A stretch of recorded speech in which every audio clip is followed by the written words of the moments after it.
What's up, Hobby Maniacs? Rob Baer here today with a look at the new Space Marine Fire Raptor gunship. Okay, fine, I admit it, it's not new. It's been out for like 2 years now. The reason I'm doing another video unboxing or unbagging of it actually is because Forge World has changed the way they're shipping it to people. So I wanted to show you the change they made because this thing is notorious for coming broken. Obviously Forge World got wind of it, made some changes. Good guy Forge World. You know, let it be said, people might not agree with their prices, people might not agree with this and that from Games Workshop, but I never had a problem with their customer service. Ever. As long as you got the papers to prove that you purchased the stuff and that you know it's all legit and on the up and up, they will always take care of you folks. So remember that you are paying extra for, I don't know, service. I mean, I guess that's how it goes in the world anyways. I can't even be mad about it. Turns out having a hobby is expensive in general.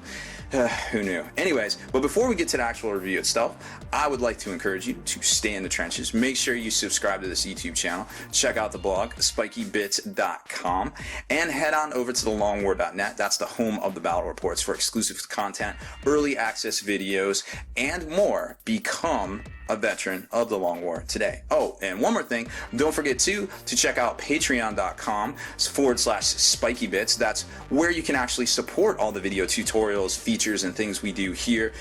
We're giving away a bunch of stuff this month with every new sign up. So if you want some of the new 40K Horus Heresy models and things like that, make sure you sign up over there today and get your free box or your free gift for signing up, of course, to show your support for the channel here, and also to continue getting support or swag every month from us for your support. It's like, you know, it's like the Robin Hood of gaming. You actually give us support and you get stuff back in return. It's crazy. I don't know why. I don't know how we do it. It's crazy. It's crazy. Anyhow, so let's actually get to the review itself. Now, this particular kit actually belongs to a man called Kyle Carrion, and Kyle bought this for himself. He is stationed overseas, so thank you for your service, Kyle. He is stationed overseas, had it shipped here to the States, you know, to be, I guess, secure, so to speak. You don't want to be bringing this stuff back, you know, from overseas. Sometimes things get lost and or broken, obviously. So thank you so much, Kyle. Thank you for giving me the opportunity to show folks this new kit and the new way Forge World is shipping it. So it's a great kit. The Fire Raptor is really exciting. It's got those ball turrets on the side that swivel. You can open them up and have the little marine showing and things like that. It's got that great Gatler cannon in the front. It also has two different options for the ball turrets, and it's a very difficult kit to put together. Actually, it's very difficult, and I'll show you why as we start to take a closer look at it. So once you get into it, you can see you actually get all of the sprues for the Storm Raven, all 3 sprues, which is nice. I do not believe they gave all 3 sprues in the past with this one, so I feel like if you're paying extra, you might as well get extra.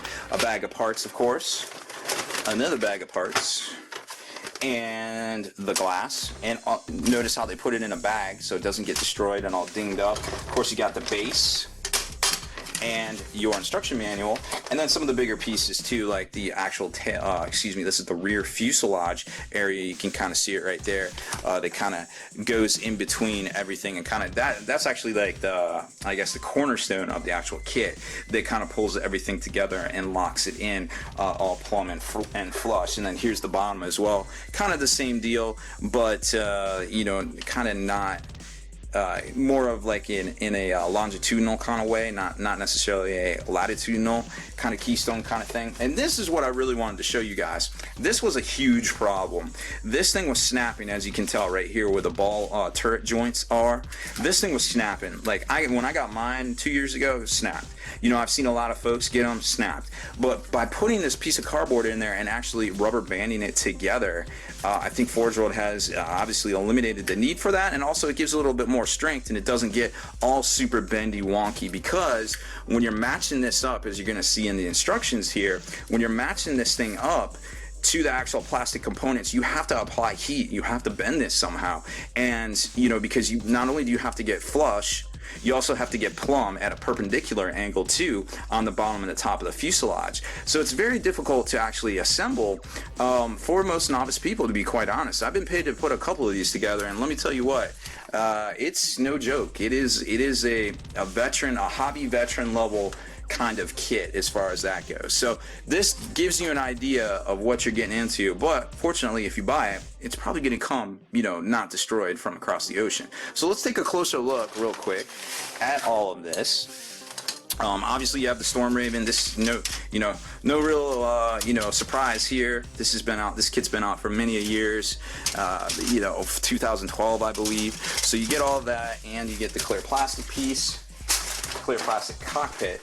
Now what we're going to go over, and I'm going to show you before I get into the actual pieces, here's your checklist of parts. Now always check this first, obviously, when you're unboxing your new forge roll kits, to make sure you have all the pieces, so you can get an email out to them or call them if you need, you know, parts, because you don't want to get halfway through your project and then you're like, oh, I gotta stop, let me put this resin contraption amalgam of plastic and resin down, and maybe a month from now I'll get back to it. At least if you check it when you get it, you might get your parts in before you actually start your project. So you got your left and right fuselage half, your tops and bottoms, your back kind of keystone piece. It's actually called the top fuselage, how about that? And then you got your engine pieces here, your engine caps, some hatches, the back hatch, some canards, some skids, you know, the other different pieces is the middle bulkhead in the middle, 34, internal wall. We'll go with middle bulkhead. I like my name better. Then you got the ball turret assemblies themselves, the ammo feeds. I don't know what these parts are. Oh, those are the heavy bolter bits. Yeah, those are the heavy bolter left and rights. There's the auto cannon left and rights, or excuse me, they are the quad heavy bolters. Tops and bottoms to the front section. This is one of your inside fuselage bulkheads. 19 ball cannon housing. Oh, so there's gonna be two of those. Oh, okay, right, for the inside there. It makes a little like kind of individual compartment when you put it together. So there's that. So first up, it's telling you, hey, go get these plastic parts off your 3 sprues. Okay, cool, thanks for letting me know, dog.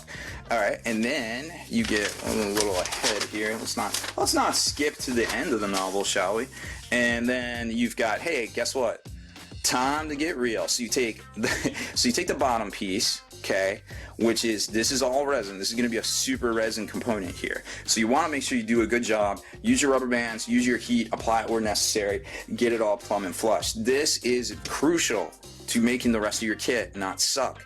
Then you got to line up with your bulkheads, your internal bulkheads, your cross, your longitudinals, your latitudinals, and then you get the rest of the you know, the dump buckets for the landing gear, and then you start adding your plastic components here. So everything relies on getting this right. Do not F it up. And then you got the front and basically cockpits and pieces, and then just kind of adding on everything here. Once you get to this point where you put the back fuselage section in, everything should be lining up pretty good. If it doesn't, you need to make sure you're doing it right. Then you've got the pieces for the wings themselves, and they kind of add this little middle piece here to the engines, where you got the thruster and, or excuse me, the intake and the thruster resin bit, you use the plastic and you put it on the resin piece in the middle, and then you get your wing assembly canards right here, and then it just starts to kind of all fit together from there. You can add the landing gear, you can not add the landing gear, it's up to you, you know what I mean? Then you got the back hatch section right there. Got the cap and everything. Engine cables, those are a little bit difficult, they're not too bad, no big deal there. And then you got all the different parts starting to come together. The ball turret assembly, you can leave this open, you can make it so it basically you can put the plate on there. You can't really leave these off, but depending on how you use this, the turret mount, the ring, the clip, so to speak, you can actually make it so you can remove them if you did it right. If you got those nice tight tolerances in here, when you put everything together, it's all plush and flush and plumb. There should be good enough tolerances right here for you to be able to, there's actually a bigger recess right here, so if you put the ball in the ball nub right there, in right here, it will actually socket up into here, and it should be good to go.